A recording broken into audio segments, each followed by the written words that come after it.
Hello everyone, this is Isra Gamal, HR manager at GetHome. Welcome at GetHome Talks. This is our first episode from our podcast, and I have today two of our real estate experts, which is Mr. Dimitri Mislin and Mr. Aziz Adlan. Thank you for having us. Hi guys, No, we're how are fine, you doing? fine. We're doing good. How are you Good, doing? I'm good, I'm great. I'm really excited about our episode today. Likewise. Likewise. Okay. So, guys, looks like the first quarter of 24 is over, and basically March is over, and we have some fresh data. The data that we're going to use today is from DXB Interact. It's one data provider. Another data provider is Property Monitor. So from time to time, as I'm a data freak and I want all our investors' decision be fully based on particular data, so I'd like to throw some figures on the table from time to time and see your reaction. Do you know by chance what was the total property sales transaction in March? I do actually. It should be huge. So I'm aware that we have actually hit the highest transaction in terms of properties over the past couple of years of about 13,600 something, if I'm not mistaken. Yeah, it's like that. You know, different data gives us slightly different figures. It's like 13,400 something and Right. 13,600 from two different data providers. But both data providers believe that that's historic record in March. So that's the biggest sales transaction. This is interesting, actually. So I just want to for me, I'm not a broker, so I just want to ask, what is the most thing that encourage investors to invest in Dubai or in UAE in general? Well, you see that I remember that several months ago we used to listen to different market experts of real estate in Dubai, and we've heard many ideas that probably the price increase, the price will drop in 2024, and the probably number of transactions will slightly decrease, or at least pause in raising. But now we see historically the highest figure ever. So basically, the demand is here. Demand is here. People are investing. They're buying right now, despite the fact that prices are also at the historic high right now. You know what is something that's actually mind-blowing? In 2021, this is when the real estate boom actually began in Dubai, like just after COVID. And most people were saying that this is a bubble that will burst, that it's already at its peak, and that anything that's usually at its peak usually drops. Those people didn't know what a bubble was. And the market currently is at its healthiest. And every single month, we hear people saying that it will drop. There is a mass production in terms of the developers in Dubai are releasing developments in bulk. Even us as brokers, when we're discussing with investors, the investors are saying that they're overwhelmed. They don't even know what to invest in anymore. There are so many different payment plans. The prices are extremely cheap. But will this mass production basically, who will be buying these units? And you mentioning right now these figures shows that it's not looking like it's stopping anytime soon. Well, according to the plan for Plan 2040, recently introduced by the government, the population in Dubai will increase drastically. According to the plans, it's something like almost double by 2040. So, but to double the population, you need to double the number of residential units. Projects are being sold out within hours. That means that the market will increase. The supply should increase gradually. Of course. Once the supply is increasing, the number of transactions should increase as well. Obviously. So looks like that it's very natural trajectory. Okay, but this makes me curious actually to know about the ROI in Dubai. Like, what is the return of investment if I invested in Dubai market or UAE market? What I will gain after? Look, there is something very important to actually point out when it comes to this. There is a huge difference between capital appreciation and ROI. And never confuse these two. Capital appreciation is mainly when it comes to off-plan projects. When I purchase a property today for $1 million, I want to sell it, or I'm going to sell it within a year's time for 1.5. I made 50% capital appreciation on my property. And then you have return on investment, which is mainly for secondary market projects. And in Dubai at the moment, obviously depends on the area, but we are looking at some of the highest return on investments in the world. You have an area, for example, like JVC, where the capital appreciation can reach up to 11% yearly. These are figures that are incredible. Yeah. And you're looking to, and the average price for the one bedroom over there is about 800, 900,000 Okay. minimum. And you lease this unit out for about 95 or 100K if it's furnished. If you're looking at holiday home or short-term lease, you lease it out for 105, 110. So you can tell that the capital appreciation isn't crazy. Amazing. But what would be the average return on investment on just average for the market? Yeah. If I'm not mistaken, something like 6.5 to 7 net, according to Yeah. the Dubai Law Department statistic. If I'm not mistaken, something like 6.6 or something like that, which is Which is very good. which is good. Which is very, very good. Especially when you understand that UAE dirham is actually based on the US dollar. So if you say it's 6.6 or something in dirham, basically it gives you the same yield in US dollar, Which is very encourage interesting. everyone to invest Yeah, here, actually, yeah. yes. So can you guys give me some insights about the available different properties here? Like what kind of properties like mostly selling, or the people interested more about it? I would probably take this one.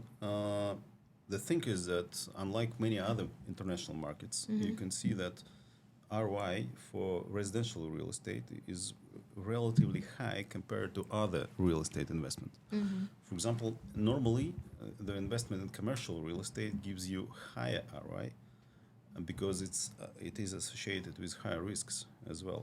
That's why the return is slightly higher as well. But here in Dubai, unlike many other markets, the ROI in residential real estate is very much comparable to the one in commercial real estate. That's why many investors that consider investing here, they choose residential. And by the way, when we're talking about ROI in the residential market, we more or less should understand that the rent that you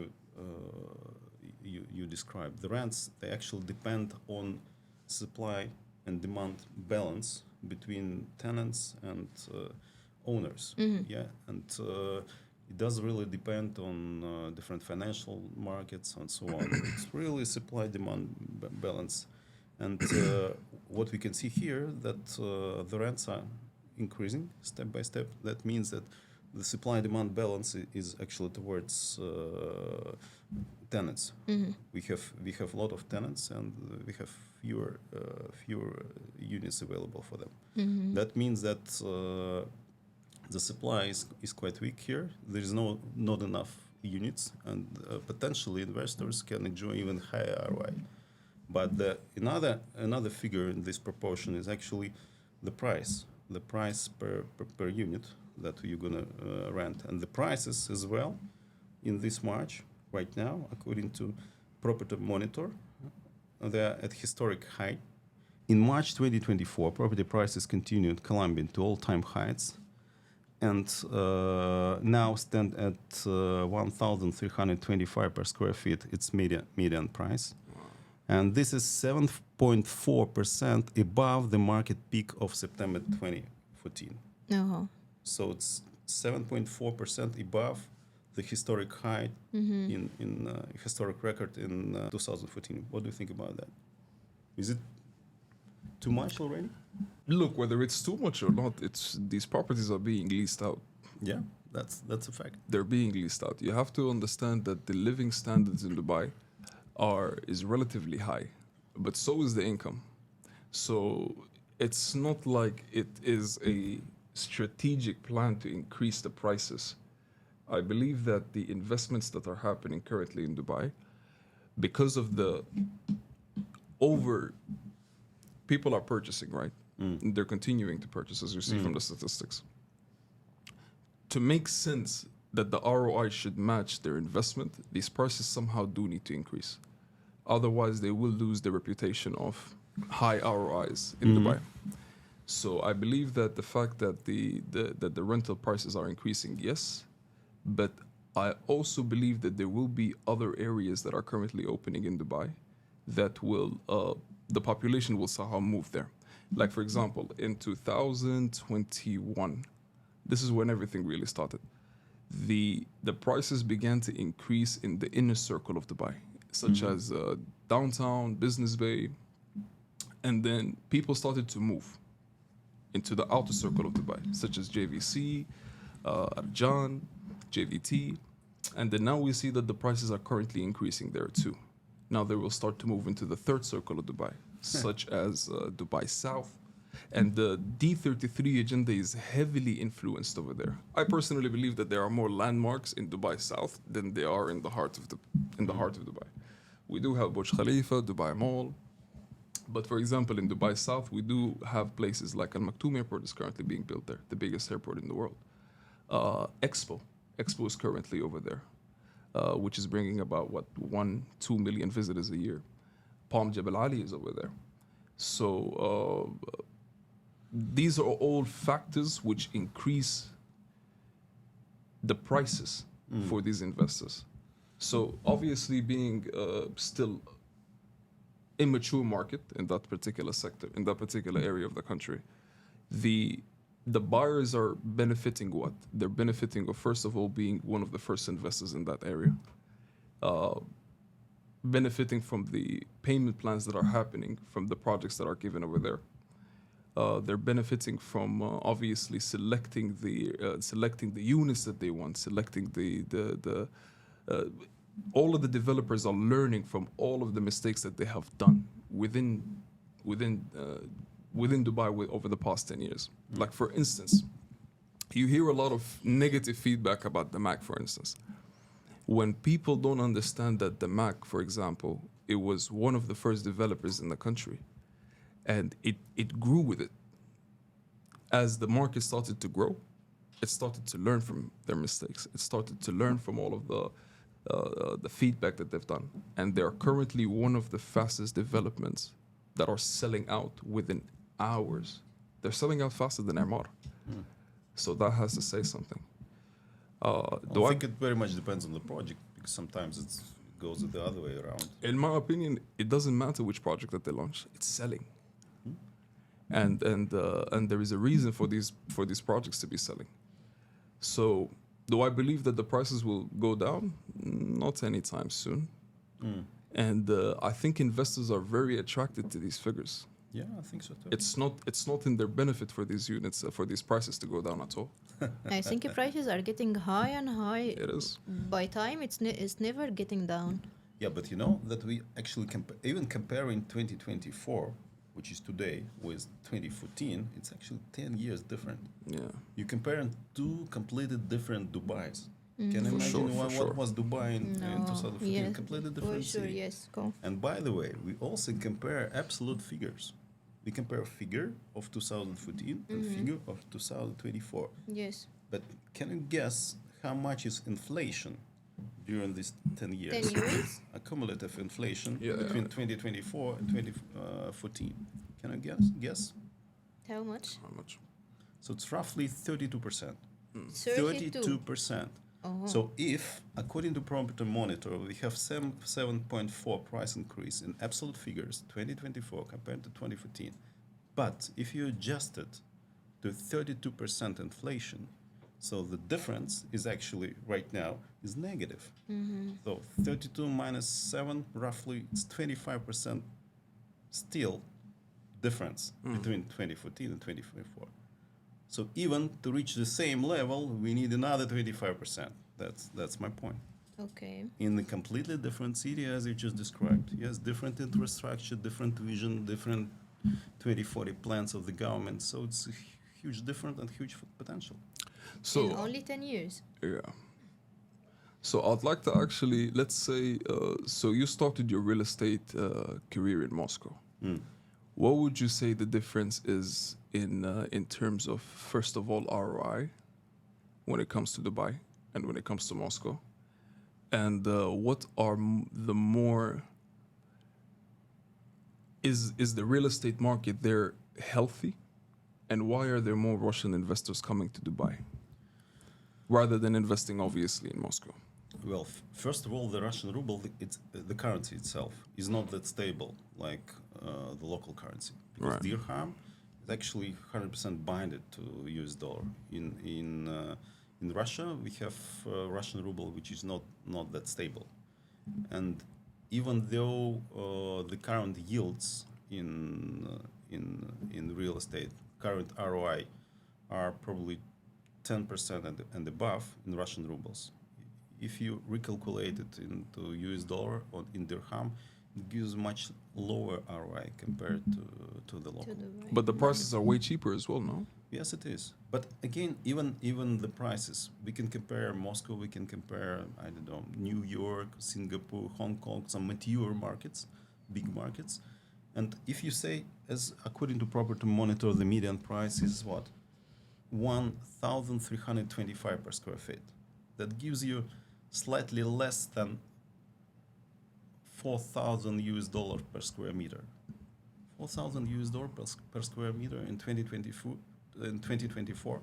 It's several times cheaper than median price in any of these mature markets, like big cities like I mentioned, New York, London, Singapore, Hong Kong, whatever. So there is big space to grow. It can double easily. Do you think that by the time we see currently that most of the projects are being handed over within 2026, 2027? Do you believe that by that time it'll be way more of a secondary market rather than? Do you believe off-plan will die? In short, Well, let's get back to the plans of the government. If they have to double the number of residents here by 2020, by 2040, these people should come here. For example, in 2023, if I'm not mistaken, the new residents in Dubai, it's more than 100,000 new residents here. yeah. So even if you have a, I don't know, average family of 3 people, you need another 33,000 new units to be supplied to the market. And of course, some people are moving from their old apartment to a new apartment as well. So the consumption of off-plan, it's not only from the new residents, it's from the old citizens as well. Yeah. So right now, it's quite healthy figure. It looks quite balanced. I don't know what's going to be in 2026, 2027. So we will see. Yeah. Now, for me, I need to know also actually about there is any legal requirement should the investors or the residents should be aware about it when they are investing or buying property here in UAE? Any legal requirements? So in terms of legal requirements, no, there isn't a huge difference. The only thing that foreign investors should know is that, look, there are 3 types of foreign ownership. You have freehold, you have leasehold, and you have musataha. Okay. So musataha is basically where a person owns the land, and then he gives legal rights to another investor to basically build on top of it. And then you have freehold, where you basically own the property for life. And then you have leasehold, where you can only own it for 99 years. So for foreign investors, they are a bit restricted in terms of where they can invest. But most of their investments, they are allowed to invest in freehold, which is where most of the investments are, to be honest. So there is no there is a if Amisra want to buy property here in UAE, know that much Okay. specific legal requirements should be aware about it. So look, legal requirements, no. There isn't a legal requirements, but there are criterias. Like, for example, if you're looking to make an investment, obviously you don't have the exact same privileges as somebody who has a residency in Dubai, but you still would like to own in the country. And you would like to, for instance, mortgage it. So the bank would not give you the exact same mortgage or they wouldn't give you the same percentage as somebody who has a residency. So if you have a residency, you're eligible for 80%, 85%. If you are a non-resident, the maximum you're allowed to get is about 50%. So this is something to look at. In terms of off-plan investments, there isn't. Okay. They have the exact same rights as anybody here. This is what the country basically has done. They have maximized potential investors investing in Dubai. So if you invest in Dubai, for example, and for a property that it used to be $1 million dirhams, now is 750,000, you can get an investor visa. Okay. So if you get an investor visa, which is actually a very cheap price, it's about $150,000. Now you have a residency in Dubai. Most people that are in Dubai themselves, if you have, for example, a working visa, they don't really do investor visa themselves. But investor visa is for somebody who is working outside, and they just want the flexibility of having a property here and being able to come back and forth into the country. Yeah, that's about it. You also have the golden visa, of course, if you were to invest in 2 million dirhams and above. It used to be you need to put a down payment of $1 million dirhams. Now that doesn't I exist. think it's a smooth process, Very smooth. which is very nice. It's the easiest country Yeah. to invest in. Look, real estate is one of these products where you don't have to hire anybody to manage anything for you. You make the purchase and you wait. The figures in Dubai are extremely healthy. So it's one of the easiest countries in the world to open a business in. It's a very short procedure. Yeah. Nice. So If you want to attract new residents, you have to be attractive. of course, Yes. of course, That's simple. Absolutely. Yes. of course. So yeah. By the way, you mentioned mortgages. Yeah. According to the XB Interact and according to Property Monitor as well, they show that number of transactions with mortgage in the first quarter of 2024 is actually 8,676, and which is slightly above the number of transactions in 2023. But we all understand that the yields of the mortgage credit is much higher right now compared to the year ago. But still, people are taking mortgages. Any ideas why? Because I know that other markets are hardly affected by this fact that the credit now costs much higher, and people, they struggle to pay the mortgage and they hesitate to take the new one. Looks like that in Dubai it's not the fact. People are taking mortgages. By the way, by the value of the mortgages, it's 52% higher compared to the first quarter of 23. So number of transactions more or less the same, but the value is 52% higher. So what does that tell you? It tells you that first of all the hype is real. Yeah. So last year's number of mortgages were way lesser. There is so much of marketing happening in Dubai's, not just Dubai's real estate, Dubai in general, as a country and as a place, just as a lifestyle. It's people are continuing to purchase, and they would do whatever they need to make to own the property. And even if it means mortgaging it. And some people would rather usually, of course, go for off-plan to just enjoy the flexibility in terms of not paying interest. But if I need a passive income, and knowing how easy it is to own real estate, and I am hearing how good these returns are, I'm going to mortgage it. Yeah. And from wherever you are in the world, because of the figures being obviously currently the best in the world, I'm going to mortgage the property. And from the rentals, from the leasings that happen, I pay the mortgage back until I own the unit, for good. Yeah, maybe another fact that supports your idea is that from tenants' perspective, sometimes it's still cheaper to have to buy the property, to mortgage it, and then to pay these installments, and these installments compared to the rent is still cheaper for them. Yeah. And at the end of the day, they can enjoy capital appreciation as well. And instead of basically paying rent to the owner, they're just paying it to the bank. There's so many tenants turning into owners, man. It's crazy. So many tenants turning into owners. We are getting the discussions usually right now, even within the team for the leasing department, where they're discussing with the tenant. It's so easy to convert them into buyers. Why are you paying the owner? Why are you paying the landlord the X amount? Yeah. Own the unit. Take the mortgage and pay the installment. It's cheaper for you. And it's not the fact in other markets where we have lower ROA. It's not like 6.5 to 7% like here in Dubai. If it's lower, then you cannot. This method doesn't work. Your rent is actually cheaper than the installment to the bank, Yeah. but not in Dubai. It's still comparable. That's why probably they still take the mortgage. Yeah.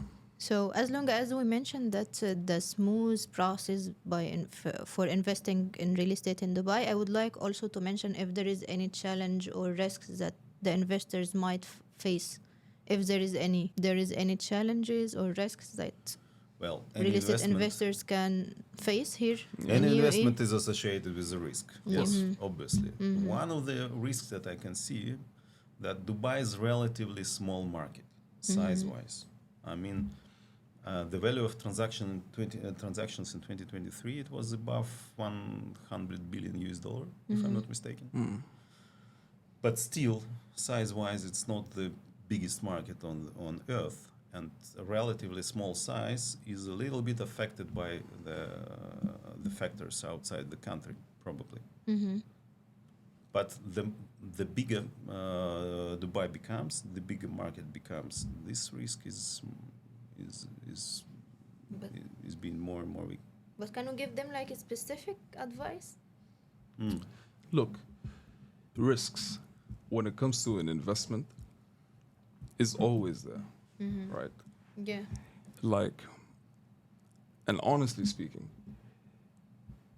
if you invest with the right developer that has shown over the years that the returns exist, that the property on a worst case scenario, you don't make capital appreciation, your money is, the property is used as a vault where it doesn't decrease.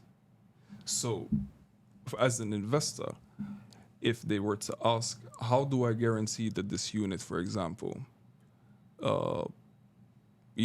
I get the returns that you're promising me? I tell them, look, if I know for a fact that the market is currently healthy within the next year or two, I can't predict how it's going to be within 3-4 years now, especially with the current situation around the world. Dubai is benefiting from it, however. So you're putting your money in a country that is benefiting from any crisis that's happening worldwide. So if I were to honestly say there are risks in making the investment, I would say there are none. Honestly speaking, because let's just say your property will not be leased for a week, 2, maybe 3. You'll just Okay. lose money there. Yeah. But I don't see any risks happening in terms of your investment. So they can feel safe. You feel safe. My advice would be is that you invest with the correct developer, that you know that the units are being sold. Because, for example, if you're coming to resell the property within a year's time and there's still stock with the developer, how are you looking to sell it? The buyer will just simply go to the developer straight. He will not purchase it from you. He would rather not pay commission. He would rather not, he will just go to the developer and choose the unit that he's like. Okay. When you know that the developer is selling out, this is where your money is safe. There aren't people, when you really have a correct financial advisor and a property consultant who's honest with you in terms of, look, I suggest that you go with this developer, and this developer. Because over the past 2 years' time, there hasn't been any loss.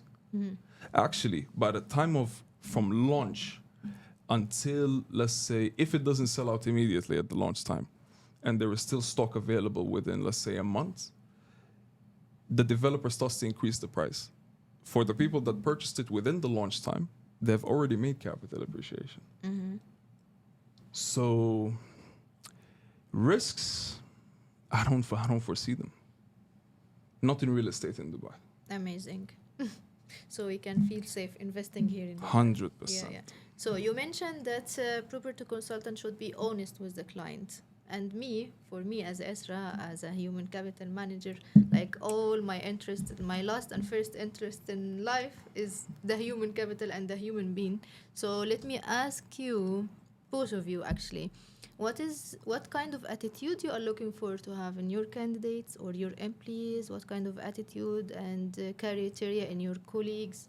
Like there should be some specific attitude or character in real estate employees or no?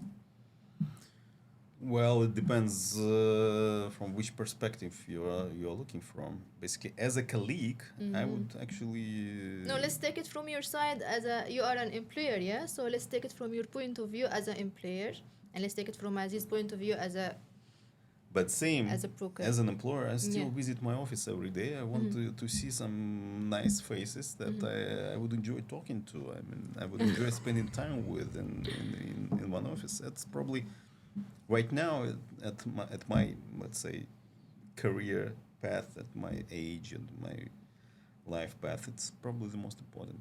I need to enjoy.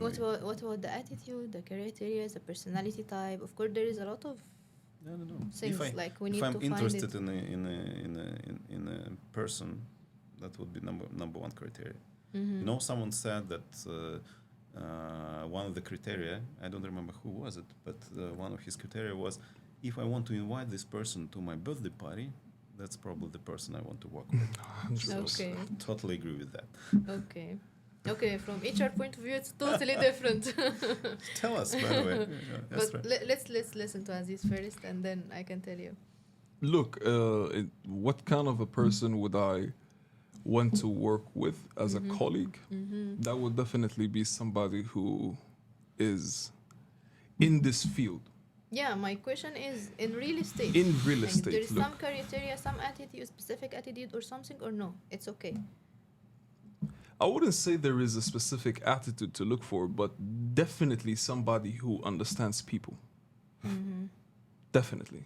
We're in the people's business, right? Yes. And people buy from people they trust.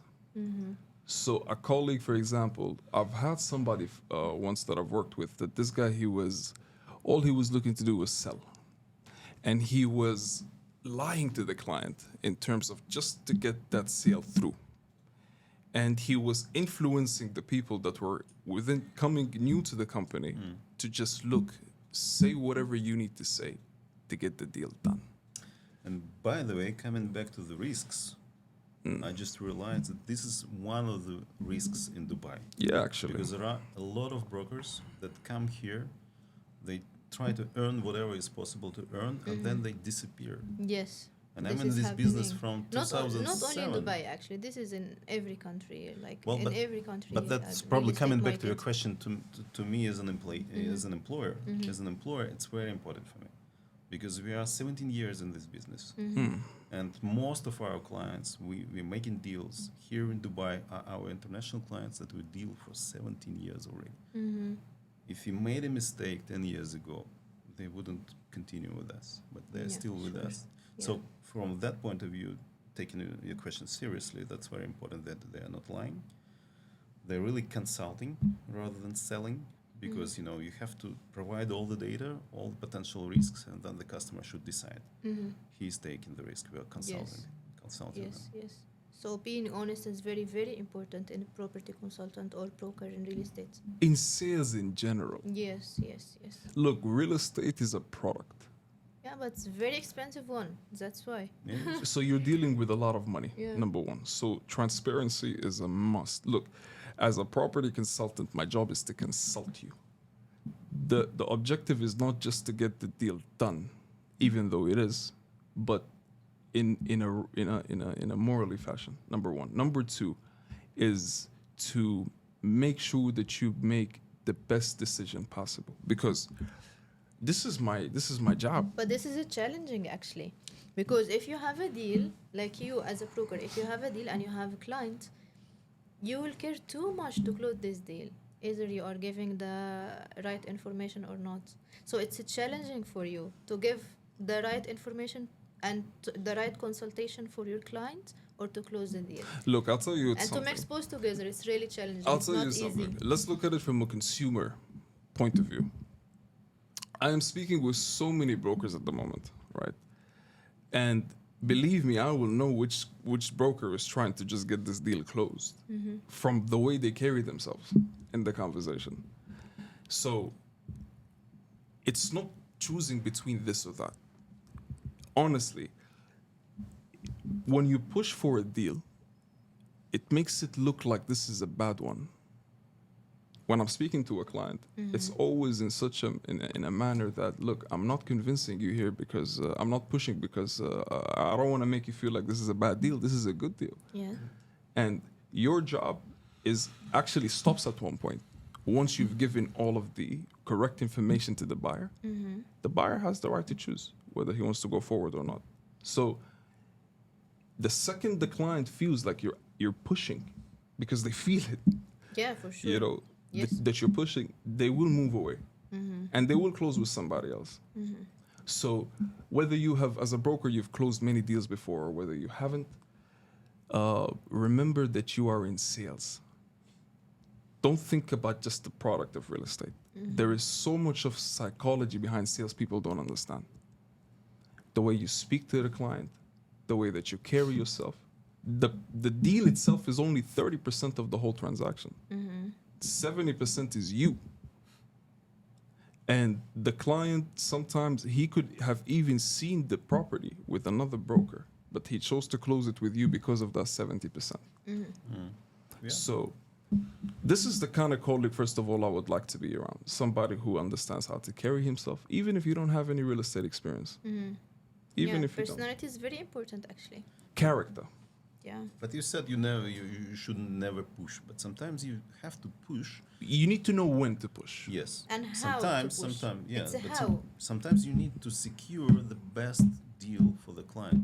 Yeah. You really believe by heart that it's the best deal possible. Yeah. And part of our service is just to secure this best deal. You know, I was telling you this yesterday. I believe that there is no difference between us and lawyers whatsoever. We wear suits just like them. We go to courts with our clients. There is always a problem between the tenant, the buyer, the seller, the owner. And they pay us to resolve these issues.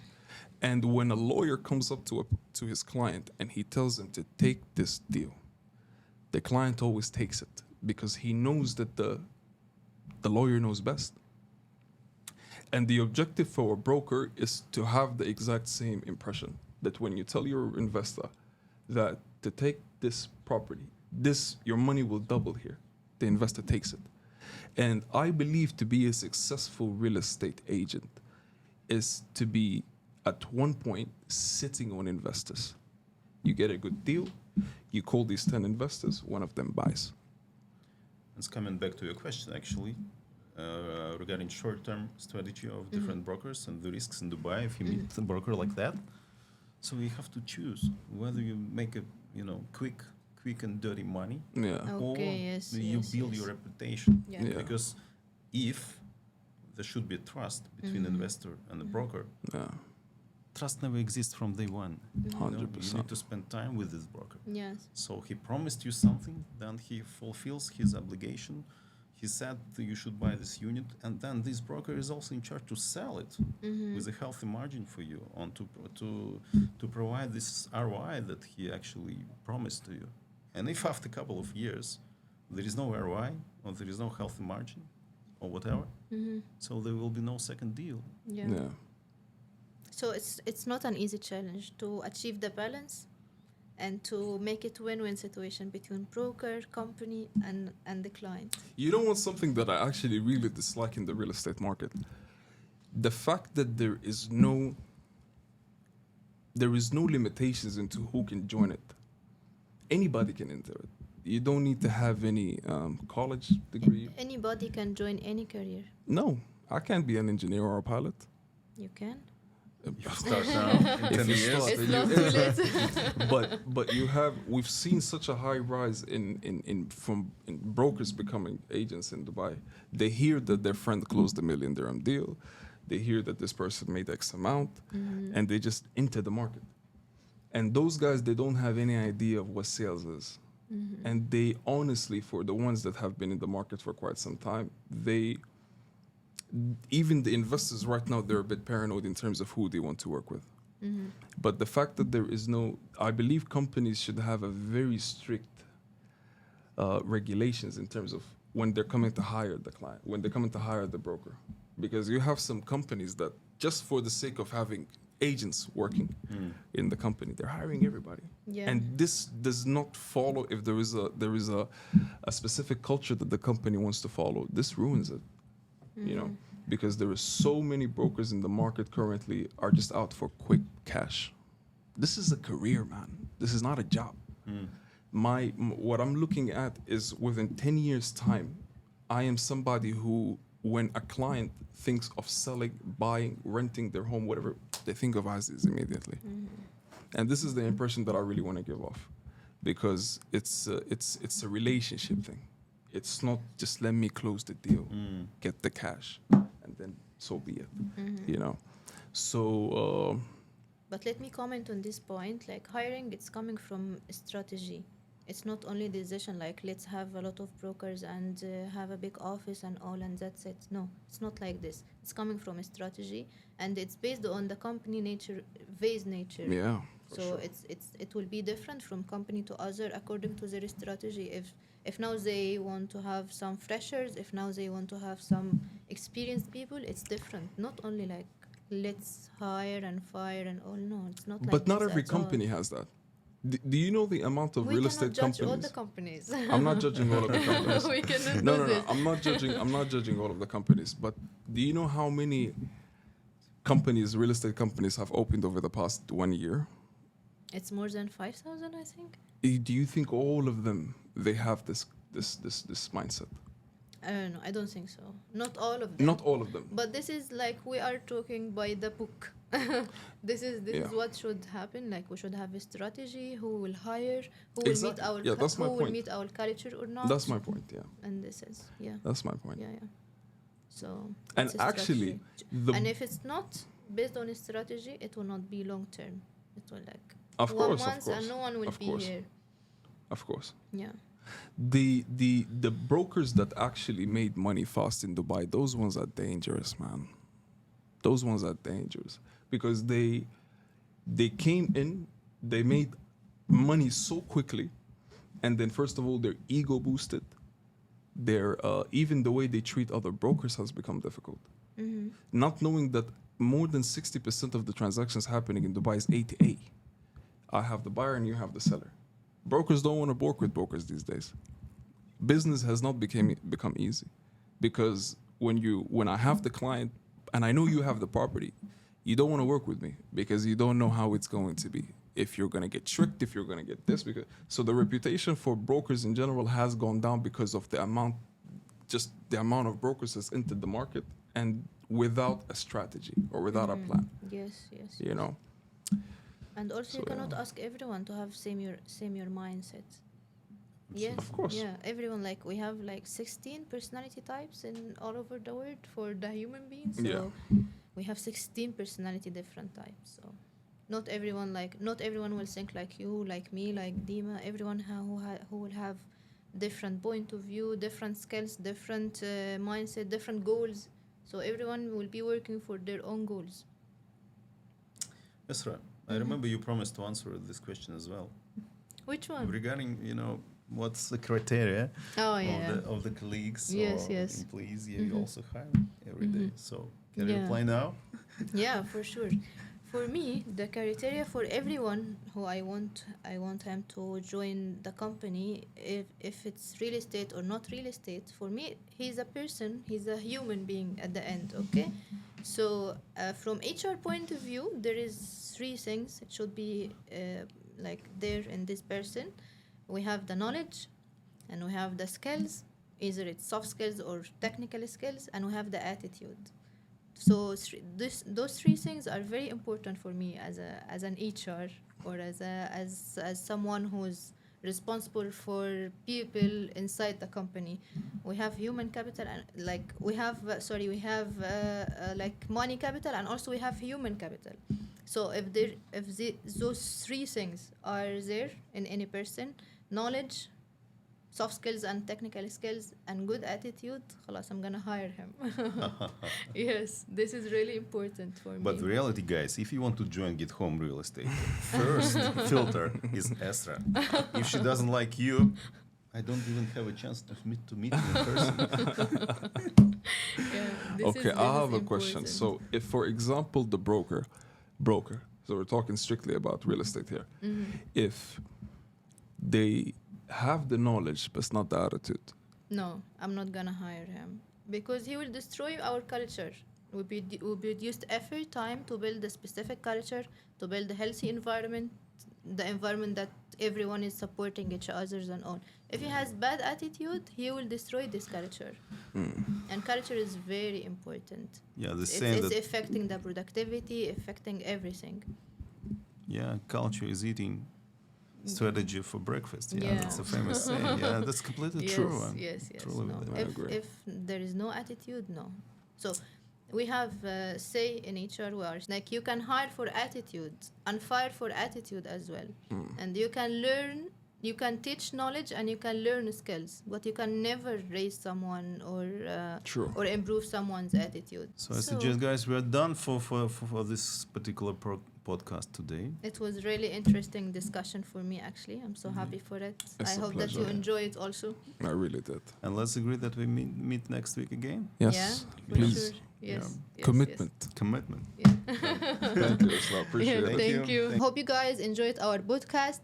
Stay tuned for our next episode. And thank you so much for today, Dima and Aziz. Don't forget to subscribe our channel. Thank you for watching.